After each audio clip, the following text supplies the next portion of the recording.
Debout sur la table, le ministre de l'Intérieur fait lever de la victoire. Gérald Darmanin entre en campagne et il n'a que 2 semaines pour convaincre. Certains votes sont acquis. C'est super parce qu'il est dans son fief, parce qu'il rassemble tout le monde. Mais d'autres électeurs sont encore incertains. J'aime bien certaines idées, j'analyse encore toutes les réunions afin de voir pour qui je vais voter. Mais ce qui est sûr, c'est que je ne voterai pas le RN. Gérald Darmanin a été élu député haut la main en 2022 avec plus de 57% des voix. Mais aujourd'hui, les résultats des européennes dans sa circonscription sont sans appel. Le RN est arrivé largement en tête, puis la France insoumise au coude à coude avec la majorité. Rien n'est donc gagné pour le ministre qui mise sur sa notoriété.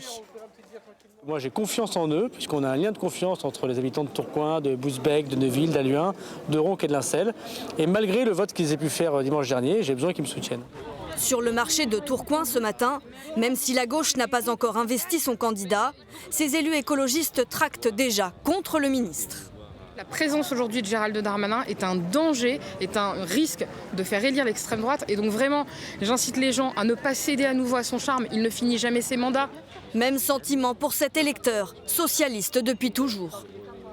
C'est un séducteur, hein, on le connaît depuis des années. Hein, il va faire tout son jeu de séduction politique. Comme Gérald Darmanin, une vingtaine de ministres s'apprêtent à ferrailler ces prochains jours pour sauver leur siège de député, à commencer par le premier d'entre eux, Gabriel Attal.